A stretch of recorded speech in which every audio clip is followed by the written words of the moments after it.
प्रस्तुत संस्मरण या आत्मवृत्त में सबसे ज़्यादा जिनका जिक्र हुआ है वो दीदियाँ हैं। दीदियाँ हर कहीं हैं, प्रत्यक्ष या अप्रत्यक्ष रूप में। चीकू का जो जीवन है पूरा संघर्षों से भरा पड़ा है, फिर भी इन संघर्षों में जो हर कदम पे उनके साथ रहती हैं वो चीकू की दीदियाँ हैं। भाई बहन का संबंध कैसा था, आइए चीकू और उनकी दीदिया के माध्यम से हम अपने बचपन में लौटते हैं।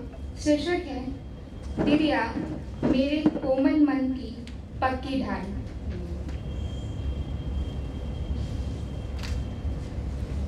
खाने के लिए रोजाना DVC, दाल भात चोखा, और चारों ओर BBC, बुद्धिवर्धक चूर्ण वाले लोगों से घिरे हुए दिन थे। अस्पताल अभी आधा बना ही था कि सरकार ने थोड़ी दूर पर ही जेल बना दिया। उसके उद्घाटन समारोह में यह बताया गया कि दारा सिंह की बहन आई है।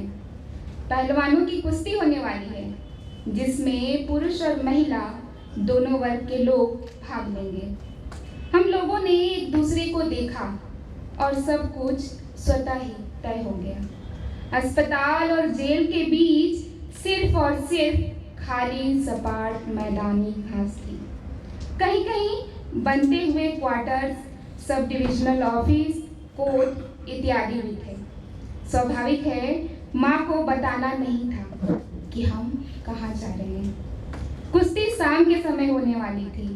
हम लोग समय से पहले पहुँच गए थे। जब पहुँचे तो देखा इतने सारे फल और अंडे जिन्हें हम और हमारा कद एक साथ बैठे 10-10 पहलवान।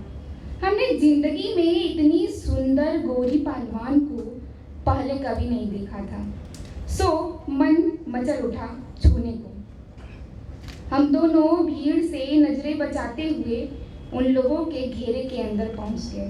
फिर क्या था, जितने नजदीक पहुंचते गए उनका कद उतना ही बड़ा लगता जाता। इस बीच एक पहलवान उठा तो लगा हाथी और हम चींटी। हमें अभी जिद थी नजदीक जाकर छूने की। वह गोरी विशाल काया दर्जनों अंडे खा रही थी। हम उनके बिल्कुल पास पहुंच चुके थे। हिम्मत करके उनकी थुलथुली मांसल टांगों को छुआ तो बिल्कुल रुई सी लगी। अगले ही पल दीदी को किसी ने हाथ से उठा लिया। वो हवा में टंगी दिखी। इस बात का अंदाजा हमें बिल्कुल नहीं था। दीदी को हवा में टंगा देख मैं घबरा गया और उनकी टांगों से बीच से गुजरते हुए हड़बड़ाकर बचने के लिए भागा। मुझे लगा अगली बारी कहीं मेरी तो नहीं। मैं घर आकर डर के मारे चुपचाप रजाई में छुपकर लेट गया। शाम को रात में बदलना था सो हुआ। माँ को ड्यूटी से लौटना था सो लौटी, और मेरी खटिया खड़ी होनी थी सो हुई। माँ मुझे रजाई से बाहर निकालकर दनादन सोते हुए सवाल जवाब करने लगी। मैं क्या कहता, चुपचाप मार और डांट खाता रहा। फिर गलती भी स्वीकार की और सब बता भी दिया। अब माँ का गुस्सा परेशानी और बेचैनी में बदल गया। सामने छत वाले पाल मामू अभी ओटी में ही थे। माँ ने उनको आवाज लगा दी। हालांकि मामू खुद ही हाफ लिवर के आदमी थे, पर उस समय वही सबसे बड़ा सहारा दिखे। उन्हें लेकर हम सब दीदी को ढूंढने निकले। जब जेल पहुंचे तो वहां सब तमाशा खत्म हो चुका था और उनमें से कोई वहां नहीं था। पूछताछ की तो पता चला कि दीदी यहाँ पर थी 2 घंटे पहले तक। फिर कहाँ गई किसी को पता नहीं। हम सबका हाल मानो काटो तो खून नहीं। अनजान लोग और लड़की जाए, सब परेशान, और मेरी तो लगातार खैर खबर धकियाते हुए ली जा रही थी। फटकार लगा रही थी, क्यों दीदी को छोड़कर भाग गए तुम? कायर पिद्दी, तुमसे ज्यादा गैर जिम्मेदार तो कोई नहीं मनबुद्धि। हम लोग पूछते पाछते पूरे कॉलोनी में टहलते रहे, पर कहीं कुछ पता नहीं चला। थक हार कर घर की ओर चढ़ पड़े। उस समय कोई रात के 9 बज रहा होगा। तब वह दिखी, खिलती हुई हंसी बिखेरती, खिलखिलाती घर की ओर दौड़ती। हम सब लपक कर दौड़े उसकी ओर। मैं दीदी से लिपट गया। फिर थोड़ी देर बाद ही एकदम बाल पकड़कर पूछा, कहाँ थी, क्यों नहीं आई? तो वह और जोर से खिलखिलाकर हंसने लगी। फिर उसने जो सुनाया तो एक अलग ही कहानी निकल कर सामने आई। उसका कहना था कि सभी पहलवान, खासकर दारा सिंह की बहन, हालांकि यह कितना सच है, वह दारा सिंह की बहन थी नहीं पता, पर उस समय चारों तरफ यही हल्ला था। दीदी ने पूरे समय गोद में ही रखा मुझे, खूब चुमाऊ, सबने खूब खिलाया। सामने से कुश्ती देखने को भी मिली, सो अलग। बाद में मजिस्ट्रेट साहब के घर में खाना खिलाने साथ ले गई। सच बात यह है कि मजिस्ट्रेट साहब के घर तक पहुंचने की हमारी हिम्मत थी ही नहीं, इसलिए हमने दीदी को वहां ढूंढा भी नहीं। दीदी के कहने पर कि उसे घर का रास्ता पता है, उसे सामने तक वे लोग छोड़ गए। माँ ने उस दिन तो कुछ नहीं कहा, पर बाद में अगले दिन समाज में रहने वाले लोगों की विकृत मानसिकता के बारे में हम दोनों को बहुत प्यार से समझाया। तब तक डाकिया वाली घटना घट चुकी थी, और जो किस्सा मेरे साथ हुआ उसके पहले उसने दीदी को कुछ अश्लील पत्रिका भी दिखाई थी, और दीदी ने उसे भरपेट गालियां भी दी थी। माँ की इस बात हम दोनों को समझ में आ रही थी। अस्पताल निर्माणाधीन होने के कारण चारों तरफ कंस्ट्रक्शन का पूरा काम जारी था, और माँ को समय असमय अस्पताल जाना पड़ता है, इसलिए वे इस बात को लेकर ज़्यादा परेशान रहती।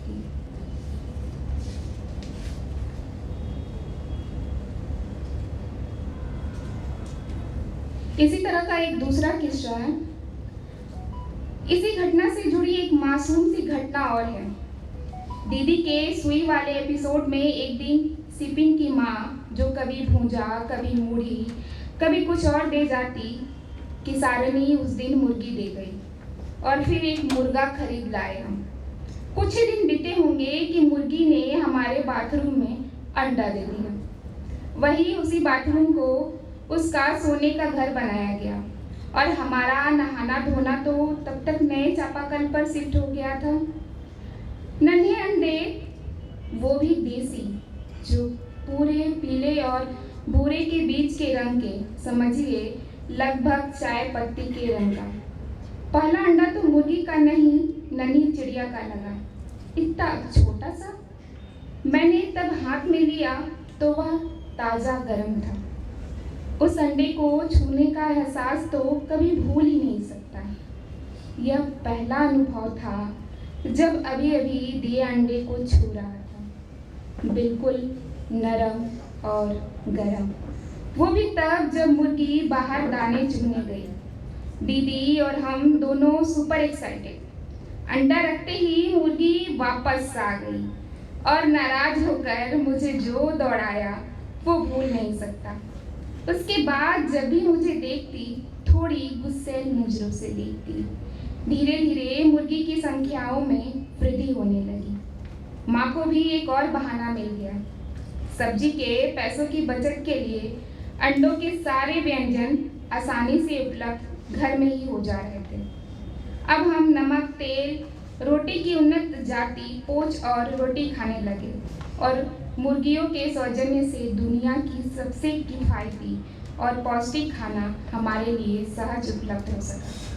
एक रात की बात है, अभी मुर्गी के बिना पंख वाले बच्चे की चाहत ने घर में खुशियों की खिलखिलाहट भरी ही थी कि बिलार की गुर्राहट सुनाई देने लगी। उन दिनों बिल्ली का आना जाना लगा ही रहता, और उस रात यूं रोशनी का अजब खेल शुरू हुआ। लालटेन का तेल खत्म होने से पहले हम लौ को धीमा कर देते, ताकि ज़्यादा से ज़्यादा देर तक लौ टिक सके।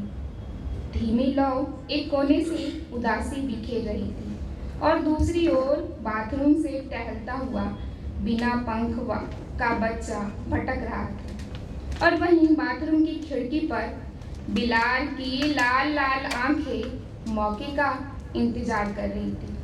हम लोग दरवाजे पे बैठे बिजली के आने का इंतजार ही कर रहे थे कि लाल आंखों ने मासूम जुगनुओं को देखा। पल भर में हवा की फड़फड़ाहट और उसकी आवाज एक झटके में उठी और शांत हो गई। दो आंखों की रोशनी ने आपस में उलझकर थोड़ा सा अंधेरा और फैला दिया। बिजली शायद 12 बजे आई तो दो बच्चे गायब थे। खून के छींटे बिखरे पड़े थे। घाट प्रतिघात के चक्र में सना हमारा बचपन बढ़ते हुए धीरे धीरे नए सबक सीख रहा था। मुर्गी पालन का सिलसिला जल्द ही 2 कारणों से छूटा। माँ को यह ठीक नहीं लगा कि जिस जीव को हम प्रेम देते हैं, उनके साथ खेलते हैं और पाल रहे होते हैं, उसी को एक दिन खुद मारकर खा जाए। यह सच है कि उस छोटी उम्र में मैं वह सब काट छाट बिना किसी दुख के करता था। मन में एक बार भी यह ख्याल नहीं आता कि यह भी नन्ही जान है। यह सब देख माँ को यह महसूस हुआ कि ऐसा करना हमारे व्यक्तित्व के सही विकास में विकृति लाएगा। मेरे मन पर क्या असर पड़ रहा है, इस बात को समझते हुए या हमें बेहतर मनुष्य बनाने के सपनों ने इस मसले को 1 साल के भीतर ही खत्म कर दिया। एक और कारण ऐसा करने के पीछे यह भी रहा कि हम जिस बाथरूम को मुर्गियों का घर बना बैठे थे, उसकी खिड़की किसी ने तोड़ दी और माँ जिस रात ड्यूटी पर जाती तो 1 या 2 मुर्गी कम हो जाती। सब बगल के वे बेरोजगार थे। सब बगल में माँ की सहकर्मी के पति, जिन्हें हम मौसा का संबोधन देते थे, वे बेरोजगार थे और उनके साथ एम्बुलेंस के ड्राइवर पर भी सबकी सुई घूम रही थी। इस सिलसिले ने भी माँ को ऐसा निर्णय लेने के लिए बाध्य किया जितनी जल्दी हो सके इस बला से मुक्ति मिले। भद्दे विचारों का कड़वा धुआं चारों ओर ऐसा फैला था कि भविष्य की रोशनी तारीख के गलियारों में गुम होती दिखती। कभी मन कहता चाय की दुकान खोलनी है तो कभी स्टेशन पर बूट पॉलिश करनी है। स्थिति ऐसी थी कि मन के सांचे में ढले सपने भी अपने हिसाब से आते, पर माँ ने सपनों की राह को हमेशा हमारी ओर मोड़ा और उसे दिखाने में कोई कसर नहीं छोड़ी। हमेशा इतना भरोसा हम पर रखा कि उस भरोसे के उजाले में भविष्य के जुर्म सामने दिखते और हमारी राह में बहुत ज़्यादा भटकाव नहीं आने देते। जीवन में इतनी विडंबनाओं के बावजूद एक चीज हमेशा साथ रहती, वो था आत्मविश्वास। दुख हमेशा आनंद को निगलने की जुगत में रहता है और हम सुख दुख के बीच आंख मिचौली खेलते रहते हैं। जीवन का स्वाद इन दोनों से बारी बारी से गुजरने में है और सब कुछ सहते हुए विपद दुख के साथ विपर्य की लहरों को एक साथ पाटना माँ से बेहतर कौन जान सकता था। वंचना, अपमान और हताशा के बीच भी अपनी यत्ता, अपना स्वाभिमान बचाए रखना माँ ने ही सिखाया था। इस अध्याय के अंत में दीदिया के लिए एक कविता लिखी गई है। मैं चाहूँगी कि उसका पाठ करूँ, क्योंकि अगर इस कविता को ना पढ़े तो मुझे लगता है कि आज का पूरा ये आयोजन ठीक नहीं रहेगा। तो मैं पढ़ती हूँ। शीर्षक में लिखा गया है, इस कविता में आज वाली दीदी है, यानी मेरे बच्चों की बुआ, मेरी बड़ी बहन दीदिया। वो लम्हे जो ताक पे रखाया था, जिन पे खुद सांकल मैंने ही चढ़ाया था, उन्हीं लम्हों को संजोती रही मेरी बहन, उन्हीं गौहर सी पिरोती रही मेरी बहन। सारी जुगत मेरी सारी अय्यारियाँ सारी गलतियां, मेरी सारी बदमाशियां अपने जहन में कम्रबद्ध सजाती, मेरे बच्चों को बड़े चाव से फिर वो सुनाती। बातें जो मेरे बच्चे मुझसे सीधे नहीं कह पाते, जो गिरहे मुझसे बरबस नहीं खुल पाते, उन गांठों को आसानी से सुलझाती मेरी बहन, उन सवालों को जवाब बन जाती मेरी बहन। मेरे बचपन के वृतांत पर मोहर लगाती, पुराने जख्म पर मरहम लगाती, मुझे प्यार से आंसू बुलाती, बिना कहे सब बात समझ जाती मेरी बहन।